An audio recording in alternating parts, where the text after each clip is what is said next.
Hello, everyone. I see we have some people trickling in. We are going to go ahead and get started. So I want to say hello and welcome to everyone. Thank you for joining us today.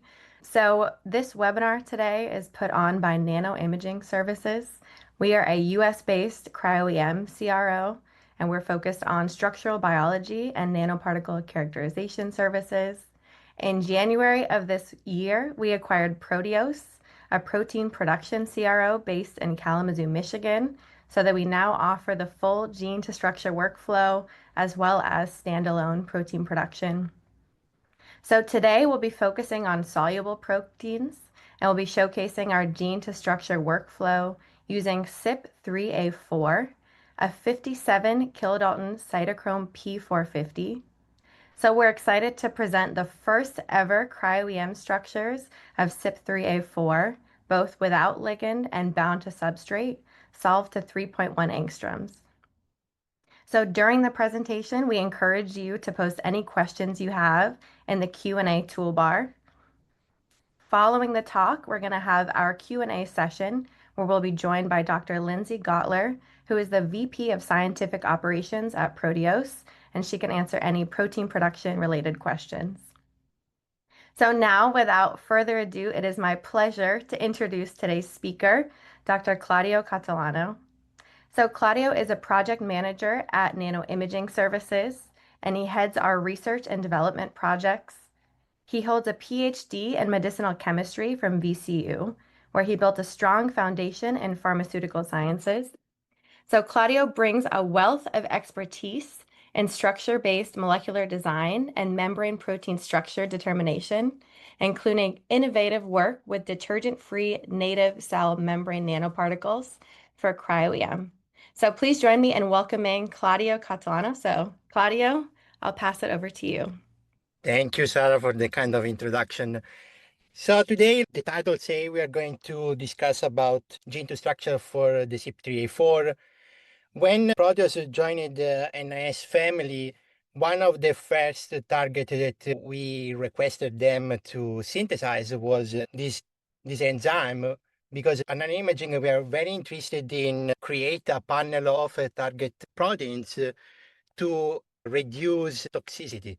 And every time I discuss about this type of projects, I always want to start with the very first definition of toxicology given by Paracelsus in the 1500s, in which he said, all things are poison and nothing is without poison. The dosage alone makes it. So a thing is not a poison.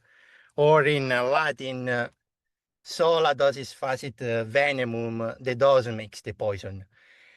And the reason why we are trying to push this is because we would like to offer to our clients the opportunity to do medicinal chemistry cycles with the target of interest and the off targets. One of the major examples that we always showcase is the mefloquine binding to the ribosome. Mefloquine is an anti-malarial drug, and like I just said, it binds to the parasite ribosomes.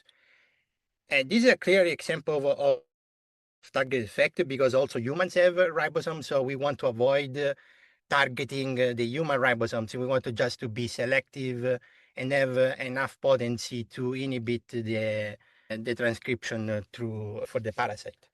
So in this case, this was one of the very first cryo-EM structure of these with the ribosomes. And as you can see, they clearly defined the binding site for where this small molecule was binding. And now we can also define the small binding pocket near the piperidine ring of the mefloquine. So now I can go back to my medicinal chemist, my chemist, my computational chemist, whoever is doing the design, and tell them, look, this is how it binds. There is the small pocket there. What we can do to try take advantage of that binding pocket and increase selectivity and potency. So in this case, they went back and forth, and at the end, they were able to replace the piperidine moiety with an indane, and now the small molecule became more selective and potent. Another reason why I always like to discuss about these type of drugs is because quinoline is a very promiscuous type of small molecule. In fact, it binds several other off targets. There are examples always from nanoimaging about binding with the human serum albumin, with the ERG. But today I want to focus on the P450 and in particular on 3A4. It's one of the most abundant, it's the overexpressed CYP that we can find in our body. It's a 57 kilodaltons single pass transmembrane protein. It's very well characterized. I think there are more than 120 crystal structure published in the PDB. You can always see the typical alpha helical fold of the cytochrome, and there is a very well conserved in-binding domain which acts as a catalytic core. Together with the IME binding domain in which the binding site, we also have other two binding sites in which small molecules could bind the 3A4. In particular, these one are a substrate access channel or another surface site that's usually is called the peripheral site.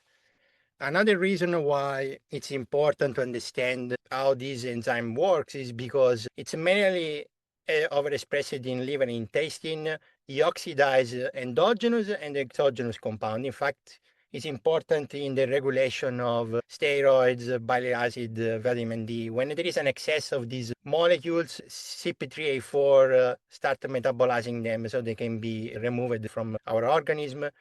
It's also from a drug point of view, a drug discovery point of view, it's really important because almost 50% of the marketed drugs, and it's very sensible to the type of food get or and is very regulated by certain types of drugs. In fact, it can be inhibited or it can be enhanced. So this means that the activity of your drug, the therapeutic activity of your drug can be reduced or can be enhanced through drug interaction. So this also means that the safety of your drug could vary. So it could become very toxic.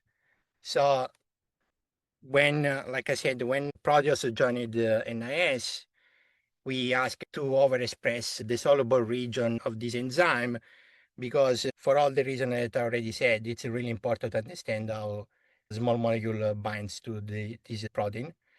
So Lindsay and their team overexpressed the soluble region in E. coli. It was a very straightforward workflow for purification workflow. The first step required an affinity column with, in particular, NTA. Then there was an anion exchange chromatography, and finally, to obtain homogeneous and well-dispersed particles, we did also a step of surge exclusion chromatography, and the purity was confirmed through different technique. For example, SDS page, in which we see a very heavily strong band around 50 kilodaltons. We also did intact masses, so now we can see that we have a peak of 55. Remember, this is a truncated version of CYP, so it's not 57, and that's why it's 55. One thing that we noticed that our attention there was that during the size exclusion chromatography, we saw that this protein was running as a dimeric or a trimeric form. So in order to understand if that was also true in cryo-EM, we first did negative stain. And to our surprise, we saw that CYP was forming, as you can see from the 2D classes, trimers or even tetramers of this complex. So at this point, we were excited because we are not anymore working with a small protein, but actually we are working with something around 150 kilodalton, 250 kilodaltons. And when we went in ice, we saw that the major oligomer of CYP3A4 was the trimer.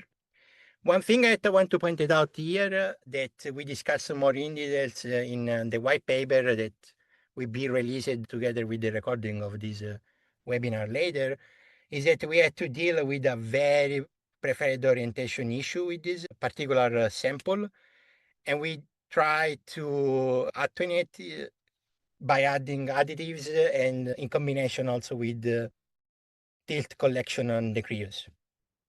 Nevertheless, we were able to get, Sarah said at the beginning, 1.1 angstrom both for the APO and the ligand structure for the CYP3A4.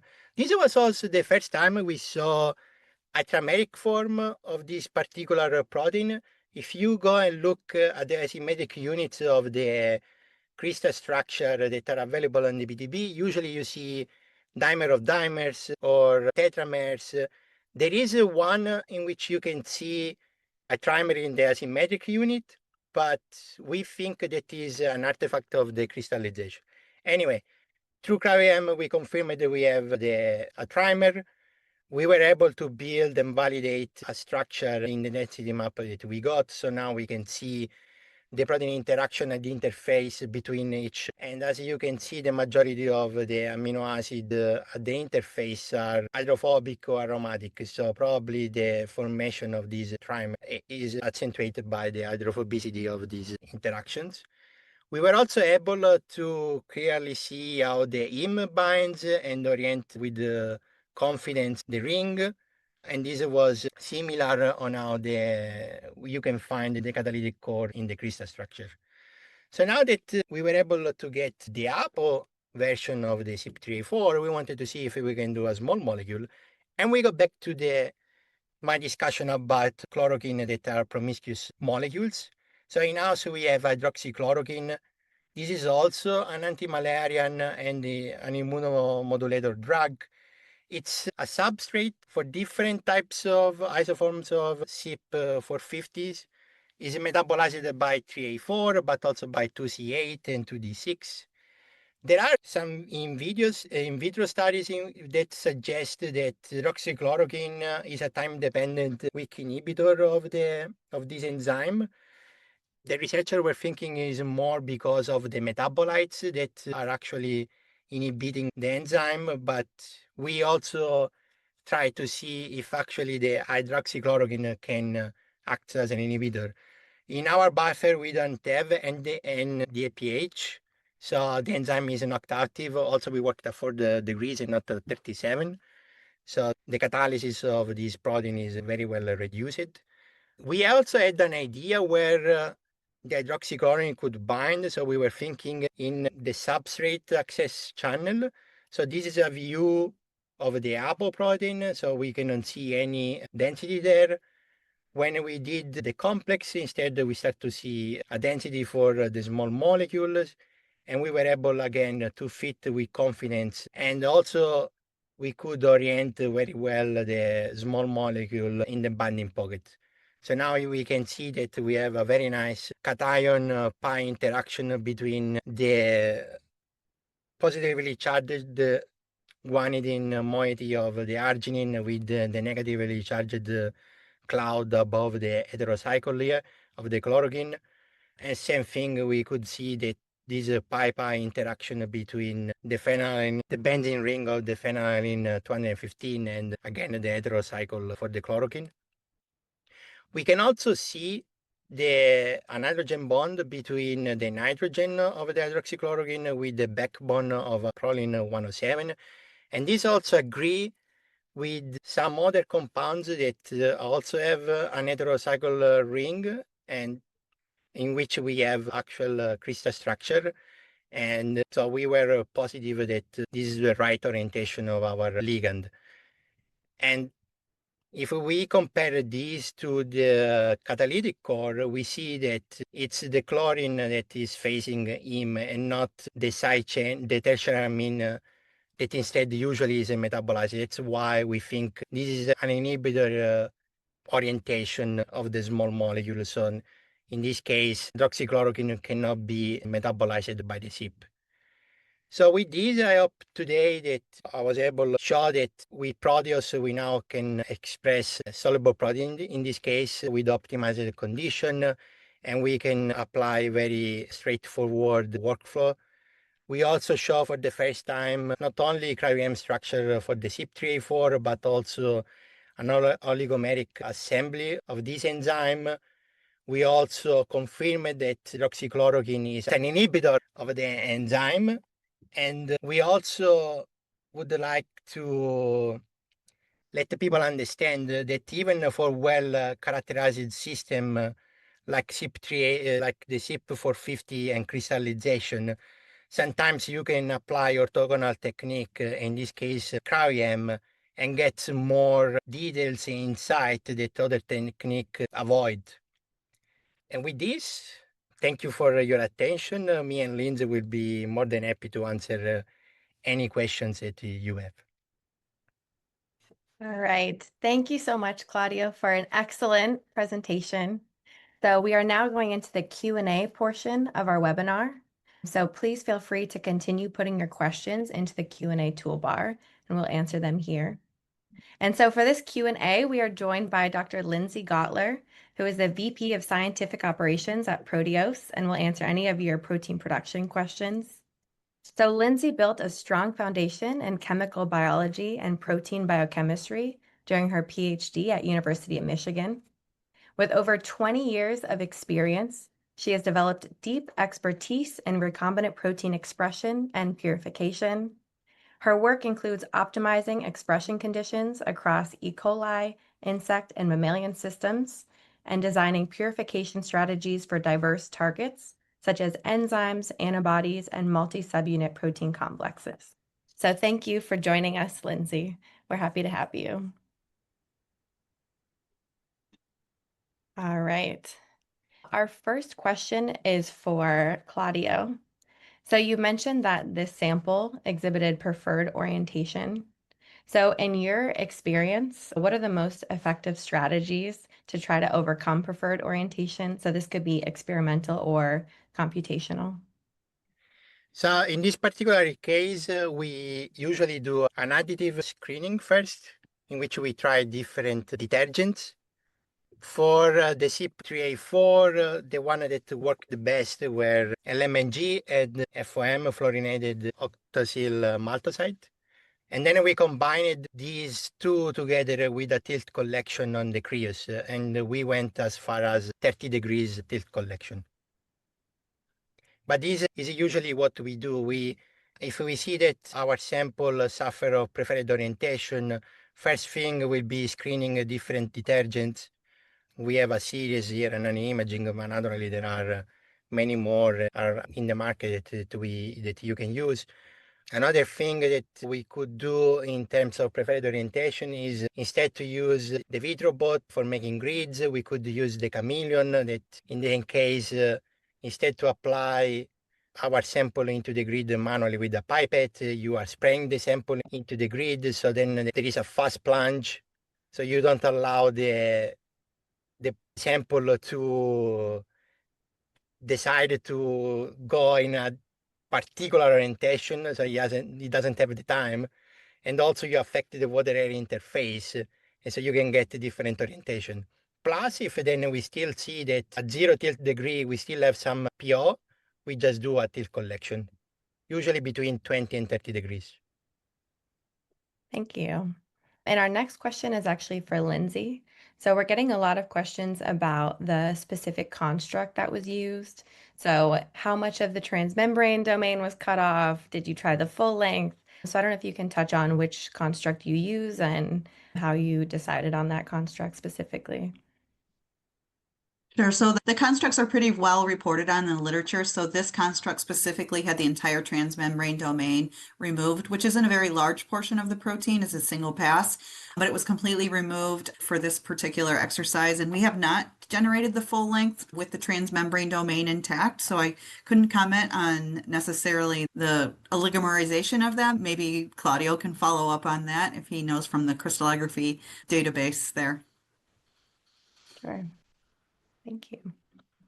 Yeah, my comment is more on the wrong binding mode of the molecule. The binding site for the CYP in general are very well characterized. And in this case, this also is kind of similar to other crystal structures that are present in the PDB. So we are kind of confident that it's binding there. I will not see why having the alpha helical membrane portion will give us a different way for the small molecule to bind to the CYP. Sure. So we have another question, which I think maybe Lindsay can touch on, and then Claudio could touch on. but people are asking about aggregation and how you deal with protein aggregation. So maybe Lindsay, if you don't mind touching on that first from the protein production side, what are your strategies for maintaining that native-like conformation and avoiding aggregation?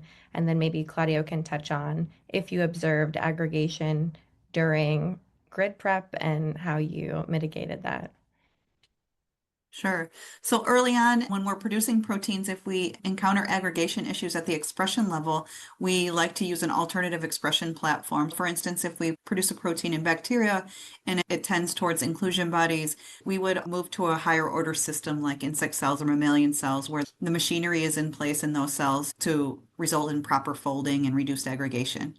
During the purification process, if we encounter aggregation downstream, it's very much like what Claudia was just saying about the preferred orientation. We lean on different additives that might stabilize the protein and inhibit it from assembling or aggregating with itself or other proteins. So there's a large variety of things that can be tried and tested, but generally it's always something that needs to be determined empirically. Unfortunately, there's no one solution. We wish there was. Claudio, Okay. did you see any aggregation for grid preparation? Yeah, also because I think in this particular buffer there was glycerol, and that's one way to reduce the aggregation when we see it. We can still work up to 5% because then it becomes to glycerol. It doesn't allow uh, the vitrification, so it affects the vitrification process. But up to 5%, it's still fine. So if we see that there is heavily aggregation, we do that. We can try to add glycerol, or we try different detergents. Usually, DDM, for example, doesn't do too much about aggregation, and we see instead more success with LMNG. And again, if we see that it's really, really aggregate, we try to run the size exclusion chromatography as soon as before making the grids. In this case, yes, the particles were a little bit clumping, but we didn't see heavily aggregation. So we just continue forward. Thank you. All right, the next question is for Claudio. So I guess looking at this big picture, how can cryo-EM be integrated earlier in the drug discovery process to accelerate structure-guided design and reduce development risks? Yes, so there was a paper a couple of years ago that showed that whenever you have a structure, it reduces the cost and time to bring a small molecule to the first phase of clinic of 50%. So having a structure can accelerate the drug process. Now, if you compare to other structural technique, cryo-EM usually is more expensive, yes, but it also give you a faster answer, because when you do X-ray crystallography, for example, you need to find and you need to have the time to find the right condition for the crystal to grow. Then you need to wait the crystal to grow. And then naturally, if you already have a system that works very well for you, and then it becomes easier and faster to use X-ray. But if I need to choose, if I don't know anything about my system and I need to choose between these two techniques, I will move forward with cryo-EM also because I will use less sample. Let's say that my protein is very difficult to express and purify, right? And I have a very little amount. With that little amount, I can still do cryo-EM. It might be not enough to move forward for X-ray crystallography. Definitely, cryo-EM is, I think it's cheaper than doing NMR and labeling all the nitrogen, carbons, etc. Sure. All right, and the last question, which I think maybe both of you could touch on. So a lot of people are wondering the effect that the construct could potentially have on the oligomerization. I'm sure it's something you both have thought a lot about. So maybe we can start with Claudio. Definitely. There are, in this particular case, I think there are research showing that on the membrane, the CYP3A4 are actually forming trimers and multiples of these assembly. And sometimes you cannot predict, you need to try and see if the particular construct that you have is keeping the oligomer state or not. Based on the results that we saw, we were expecting a monomer, and instead we got a trimer. I was very surprised about that. Yeah. Do you have any additional thoughts, Lindsay? Yeah, I agree with Claudio. It could definitely impact, and there's other solution-based data on this protein in both the soluble form only and the full-length form, which indicates oligomers of various sizes, anywhere from the crystal structures and others indicating maybe dimers or dimers of dimers to, some solution-based references that indicate via cross-linking that there might be trimers and tetramers. It seems to be variable, and I'm guessing it exists in multiple conformations. Yeah, I think this was a really interesting, surprising result, right? And it shows that X-ray crystallography and cryo-EM continue to be complementary techniques where we're getting additional information about the sample by doing both. So we are getting a lot of excellent questions, but we are going to wrap up our webinar here. And so for anybody whose question we did not get to, we will be following up with you through email. So I want to thank Claudio and Lindsay again for a wonderful presentation, for answering all of our questions. Just a reminder, anyone who registered will receive early access to our white paper, as well as a recording of today's webinar. You'll also receive information about our next webinar, which will take place on November 4th. And there we'll be sharing a gene to structure case study for cereblon DB1.